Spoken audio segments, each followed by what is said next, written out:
Welcome to another episode of The Collective Perspective.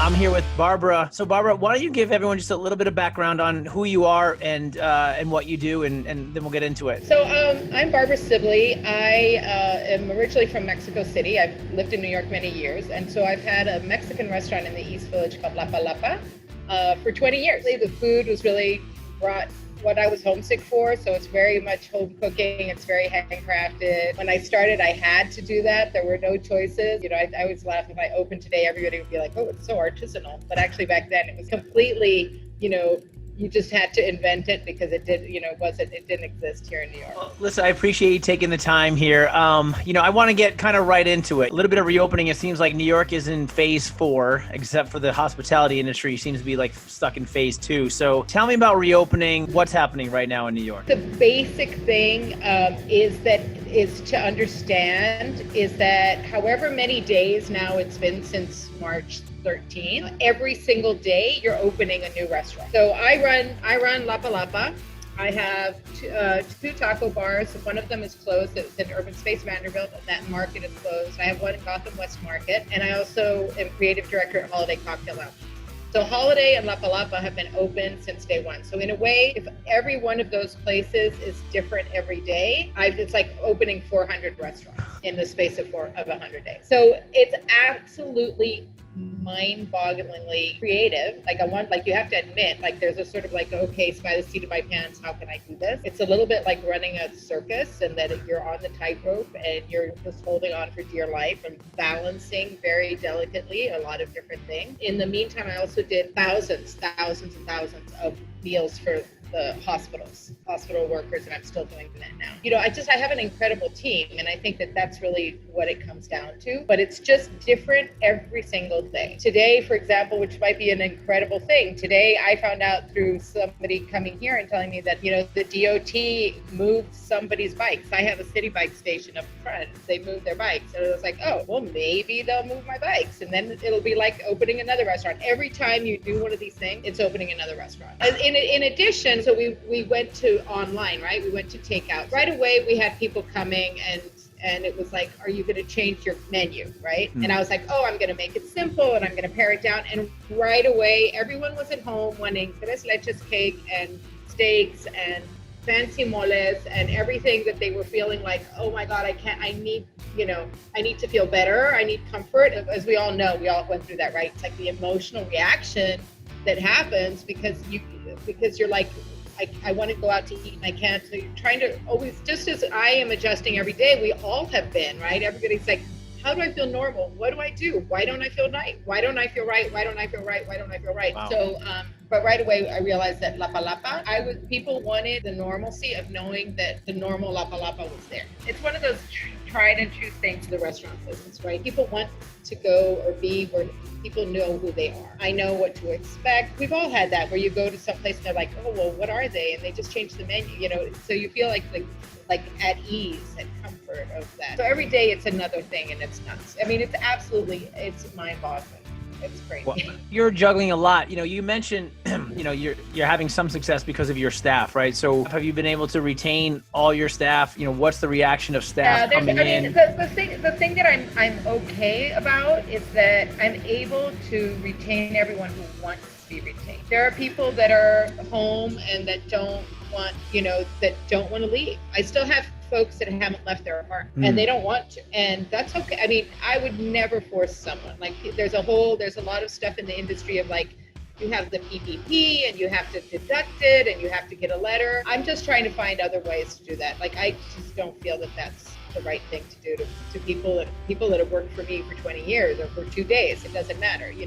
That's just not something that I felt comfortable doing. But on the other hand, the people that wanted to work, I was able to put to work. I was able to put them to work, not just at Lapa Lapa. So at first it was Gotham. It was the same. It was like one person doing the shift, every week. And to this day, that's exactly how it is. My number one benchmark is, did I make payroll? Then I can think about other things. So I would say we're at 20% all across, 25%, in every way. Staffing, business, square footage, how whether or not it'll be sustainable for how long is a big risk. landlord question, government support question. It would be, for example, no one ever got business interruption insurance. Nobody talks about the huge bailout to that industry, right? Yeah. That it's the way all of the shutdowns have been worded don't include shutdown. Now, anyone who was looted and whose windows were broken probably now have business interruption insurance because the business interruption insurance would only kick in if you had a physical damage to your premises, so the virus is not considered a physical damage. How is, whether your situation or other friends that you have, rent, negotiation with rent, what's the word on the street? It's really place to place. Yeah. I mean, I have very different things at all the locations. They're very, very different landlords. I think that I am unusual in that if I consider that I have 3 landlords and I have 3 people that are willing to discuss and talk and figure it out. I know many restaurateurs where that's heartbreaking, where that's not the case at all. Yeah. You're not able to use your premises. You're paying rent on a premise that you're not able to use. They're not going to necessarily be able to rent it. But you have an economy that's not based on whether or not a building can sustain itself. It's an economy, a real estate economy that's based on development, right? So it's like what your rent roll is what you can go to the bank. It's all about, the banks would have to get mortgage relief. I mean, it's like a huge domino effect. But right now, what the main thing that they're doing is they're just putting a squeeze on small businesses, and of all of the sectors that could least absorb that would be the small businesses and the restaurants and the bars. I think the frustrating part, and this more than anything, is what does the future look like in the next, to me, I thought, all right, by end of August, September, things should be pretty good. And it seems, I've talked to a few owners and operators, and everyone's just like, we're here till it snows or we have a vaccine. Yeah. And that's don't even think about it. Don't even. Yeah. And you see all these places that are shutting down, and, you're like, okay, well, these are all the places shutting down now. What's going to happen in another 2 months, 3 months? Well, and we don't even know what, in New York City, right? We don't even know what's shut down because so many things are boarded up. Right. We don't even know the economics. We haven't even felt the economics yet. This is the watershed, right? And I am already getting, some of the folks who didn't want to work, they were on unemployment, unless they put more money on the unemployment, right now we're going to start to feel it, right? We're going to have the wave of evictions, the $600 additional unemployment is ended. It's pretty clear that a lot of businesses are not going to force people to come back. Yeah. So you have a lot of displacement in general. I know, for instance, down at La Palapa, it's a lovely small East Village building. It's mostly residential. I mean, a lot of people moved out without moving out. Now, since I've been in business so long and I've seen these waves, I think that it's going to take, I don't think we know yet. I don't think we haven't really felt it yet. Now, you're obviously you're old, you're at one of your places right now. Is that right? Yeah. I'm at La Palapa. Yeah, so you're serving. Are you doing to go at all these places? So the greatest thing about the to go was when the city council made it so that they couldn't gouge with their commissions. The thing about all of the to go platforms for years is the amount that they take is not sustainable. Yeah. So you could go, you could call them whatever names you like. I know some people get very flowery in their describing of the online platforms and what their relationship to restaurants. But the basic point is if you have a parasite and a host and you're killing your host, you're not a very good parasite. So the things are just not sustainable. They're not sustainable with the current levels of minimum wage and wage. So you can, with the other expenses, that model of, you've got X margin of profit that we can take a bite out of, or we're saving you X amount. I mean, I know a lot of people that have tons and tons and tons and tons of delivery and takeout, and they feel so busy, and yet they're going out of business because it's not sustainable. You have a lot of different things right now, a lot of different aspects, whether it's rent, whether it's fines and city regulations and expenses around that, expenses around having to hire lawyers, having to have expediters, having to do all these expenses that I used to just do myself, but I would never chance doing it on my own anymore. There's so much real inflation as opposed to whatever they say. The main thing is about the delivery is that it just was a little a Band-Aid, right? And now we're doing it as well. Having the idea to make it possible to sell drinks and delivery was what saved us. And how's the delivery of drinks going? I know there was like, you have to have food. And we had a really tricky moment where like they were having like huge amounts of people were coming by, and you'd be so slammed that it was really hard to do it. I mean, and the other thing too is that like I have at one of my venues that I have somebody who's taking an online course and he has an exam and he can't show up. I had to hire somebody else to take his shift for the day because you can't not have food. Because if you don't have food, you can't serve. And if you can't, it's not like in the old days you could say like, oh, you know what, the kitchen's closed, let's keep serving.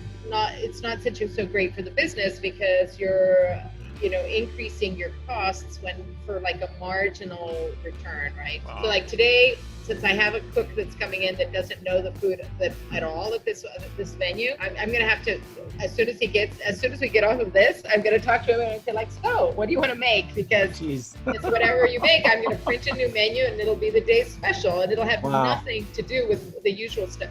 Usually we do pizzas, and like this guy doesn't know how to use that oven, and he hasn't practiced. And right.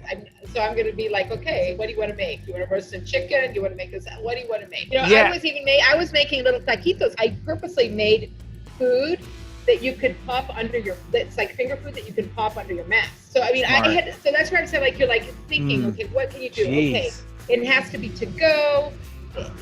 Everybody's got their mask. You invent all of these like little tiny taquitos and like little baby here, and then at holiday I made little baby corn dogs, and it was all based on like you could have your mask and feed yourself. And then all of a sudden like Cuomo, it's like I would say they're like the Thursday night specials. Like Governor Cuomo will be like, oh, it's Thursday night. That executive order before the weekend might just be fun, and so like on a Thursday night you'll be like, oh, so now it has to be like a fork food or like a whole sandwich. Are you doing any outdoor seating at these places? Yep, we've got seats on the street. As I said, I'm excited. I heard they might move to city bikes. If they did, that'll be great. Tell me about the consumer reaction. I mean, they got to know by now that things are just crazy out there, so they can't have too much expectations. We're creatures of habit. And yeah. When you get it, we get it. Look, you said that too. If you haven't been out and you do go out, you don't, I always say, like, my daughter put it in a really great way. My daughter's 12.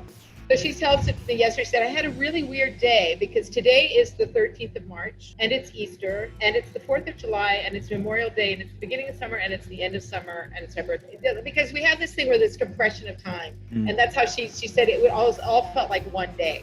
So when you go out, right, and you've been home and you go out and you go to Lapa Lapa and you're like, well, at Lapa Lapa, I always go to the bar. So people like come in and like start walking in and like just like coming in to stand at the bar. You're like, no, you can't do that. No, it's more just like a gut thing. Like, right, you get there and I have like 3 tables and I have lovely regulars that usually spend like 8 hours at the table and they're outside and you're like, I only have 3 tables. Yeah. I would love for you to stay all day and all night, but you gotta go. It's like I gotta go. Mostly it's people are just more unconscious. Right. One, thanks for taking the time. I know you gotta go because you have a chef that's never worked in your place before and you gotta go make a menu. I gotta go invent another like elegant dive bar menu from scratch. Well, you seem to be, I know you're laughing now. You seem to be in good spirits. I guess it's just every day it's something new, like you said before, it's kind of like a circus and here we go. It's kind of like a circus. You definitely have moments when like all of a sudden, and I feel that way, you have to be kind of like empathetic too. So I know for me, like, I don't know when I hit my moment where I can't anymore. Yeah. It's happened to me a few times when like somebody, it happens to me. It's interesting to see when I get it. I had it once when I was like, after having gone through 9/11 and 2008 and Sandy, I was like, I definitely had a morning where I was just like, I was so mad. I was And then I've had moments when I can't, like, sometimes I notice that when it is people or like employees who have been out of not here for 3 months and then they come back and they're like, well, but how come I don't have the Friday night shift? And I'm like, seriously? Where you been? Cool. Listen, again, I appreciate your time and good luck with the menu today.